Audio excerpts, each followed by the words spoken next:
حضرت ابراہیم علیہ السلام کی عادت تھی کہ بغیر مہمان کے کھانا نہیں کھاتے تھے۔ ایک دن کھانا کھانے بیٹھے تو مہمان کو ساتھ بٹھایا تو کہا اللہ کے نام سے شروع کرو، تو وہ کہنے لگا میں تو اللہ کو نہیں مانتا۔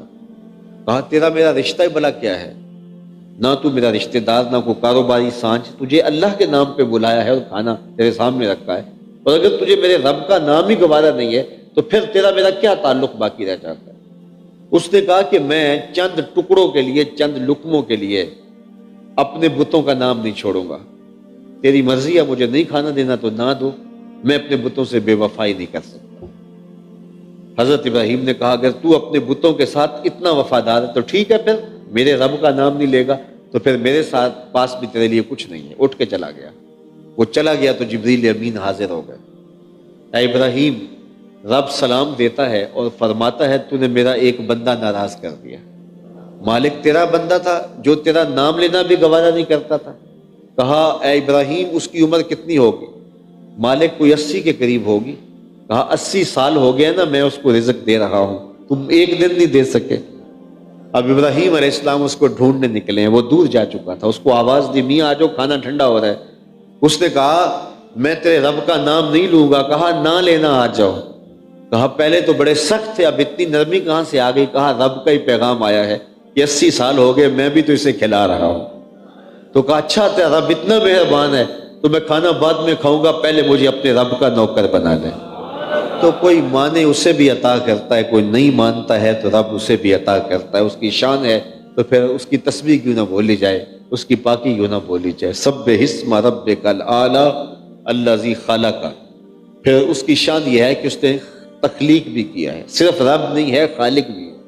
اس نے خلق کیا ہے، انسان کو وجود بخشا ہے، انسان کو زندگی کا نور بخشا ہے، اس کو حیات عطا کی ہے، اس کو تخلیق کیا ہے، فسوا، اور اس کو ٹھیک کیا ہے، اس کے اعضاء کو توازن دیا ہے۔ دو آنکھوں کے سائز میں فرق ہوتا تو کتنا عجیب اور بھدا لگتا ہے انسان۔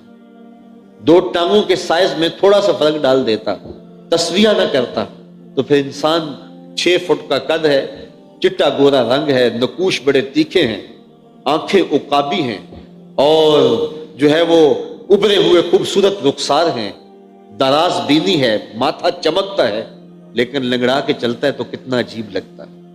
اچھا قد رانا بھی تھا، سرو قامت بھی تھا، آنکھیں بھی نرگسی تھیں، ہونٹ بھی گلابی تھے، اور اعضاء کا توازن بھی ٹھیک تھا، لیکن دماغ کے تھوڑے سے پرزے ڈھیلے کر دیتا تو 6 فٹ کا سونا جوان، لیکن قمیض کے پیچھے اس کے گھر کا ایڈریس لکھا ہوتا کہ جس کو ملے اس پتے پہ گھر پہنچا دے۔ تو وہ کتنا کریم ہے کہ جس نے پیدا بھی کیا، اعضاء کو تسویہ بھی دیا، اور دماغ کو ہدایت کا نور بھی دیا، اور عقل کا چراغ بھی عطا کیا۔ والذی قدر، ہر شے کی ایک مقدار مقرر کی، فہدا، اور چراغ ہدایت بھی عطا فرمایا، فطری اور جبلی ہدایت سب کو عطا فرمائے۔ بچہ جب اس دنیا پہ پیدا ہوتا ہے، آتا ہے اس دنیا کے اوپر، تو وہ ہر شے آ کے سیکھتا ہے۔ اس نے بولنا کیا کیسے ہے، اس نے چلنا کیسے ہے، اس نے پکڑنا کیسے ہے، لوگوں کو پہچانتا ہے، آہستہ آہستہ اس کو معرفت ملتی ہے، لیکن اس نے ماں کی چھاتی سے دودھ کیسے نکالنا ہے اللہ تعالیٰ اس کو سکھلا کے بھیجتا ہے۔ یہ وہ سیکھ کے آتا ہے، اس لیے کہ اس کی اولین اور پہلی ضرورت یہ ہوتی ہے تو وہ سیکھ کر کے آتا ہے۔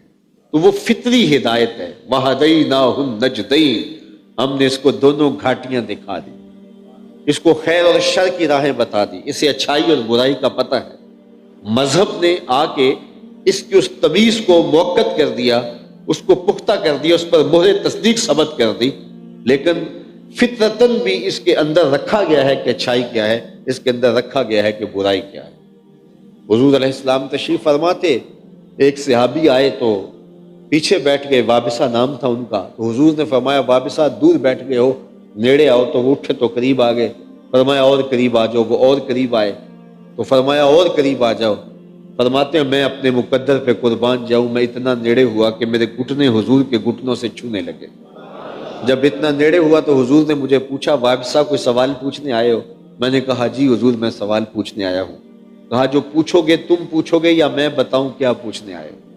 عرض کی اگر آپ بتا دیں پھر تو کمال ہو جائے۔ فرمایا تم خیر اور شر کے بارے پوچھنے آئے، اچھائی کیا ہوتی ہے، برائی کیا ہوتی ہے، یہی سوال ہے نا؟ جی حضور یہی سوال ہے۔ کہا اس کا جواب مجھ سے لینا ہے یا اپنے آپ سے لینا ہے؟ عرض کی جواب آتا ہوتا تو سوال ہی کیوں بنتا؟ فضرب علی صدرہ فقال استفت من قلبک، ان 3 انگلیوں کو جوڑ کے دل والی جگہ پہ مارا، کہا یہ اندر ہی مفتی بیٹھا ہے، اس سے پوچھ لے، یہی بتا دے گا خیر کیا ہے، یہی بتا دے گا شر کیا ہے۔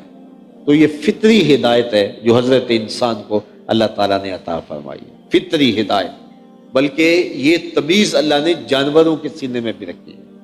آپ میں سے بہت سارے لوگوں کا تعلق کسی نہ کسی دیہات سے رہا ہوگا، اگر کوئی ڈسکے کے مقامی لوگ بھی ہیں تو یہ بھی ایک قصبہ نما ہے، تو اس مثال کو سمجھنے میں دقت محسوس نہیں ہوگی کہ آپ جانتے ہیں کہ مرغی کڑک بیٹھ جاتی ہے اور احتجاج کرتی ہے کہ میں انڈے نہیں دوں گی، اب میرے نیچے انڈے رکھو، تو اس کے نیچے انڈے رکھے جاتے ہیں۔ تو بطخ کڑک نہیں بیٹھتی، بطخ کے بچے حاصل کرنے کے لیے بھی انڈے مرغی کے نیچے ہی رکھنے پڑتے ہیں، کیونکہ بطخ پانی کے بغیر رہ نہیں سکتی، تو مرغی کے نیچے بطخ کے انڈے بھی رکھ دیے جاتے ہیں اور مرغی کے انڈے بھی رکھ دیے جاتے ہیں۔ 21 دن تک وہ مرغی ان انڈوں پہ اپنے سینے کی توجہ مبذول کرتی ہے اور حرارت پہنچاتی ہے۔ 21 دنوں کے بعد ان مردہ انڈوں کے اندر زندگی پیدا ہو جاتی ہے، اللہ تعالیٰ آثار حیات پیدا کر دیتا ہے۔ یہاں میں ایک جملہ کہا کرتا ہوں کہ اگر مردہ انڈوں پہ مرغی توجہ دے تو وہاں زندگی کے آثار نمودار ہو جاتے ہیں، اور اگر شیخ کامل اپنے مرید کے بیضۂ دل پہ توجہ دے تو وہاں آثار حیات کیوں نمودار نہیں ہو سکتے؟ 21 دنوں کے بعد انڈے پھٹے ٹوٹے، نتیجہ بالکل فطرت کے مطابق تھا۔ بطخ کے انڈوں سے بطخ کے بچے نکلے اور مرغی کے انڈوں سے مرغی کے بچے نکلے۔ بطخ کے بچوں نے اپنی ماں دیکھی نہیں، جو سمجھنا سیکھنا ہے وہ مرغی سے سیکھنا ہے۔ تو 4 دن تو گھر والوں نے بچوں کو گھر سے باہر نہیں جانے دیا، لیکن جب سمجھے کہ کوئی پر پرزے نکل آئے ہیں، قوت مدافعت پیدا ہو گئی ہے، کوئی کبا اچکنے لگے گا تو مزاحمت کر لیں گے، تو انہوں نے بچوں کو مرغی سمیت گھر سے باہر نکال دیا۔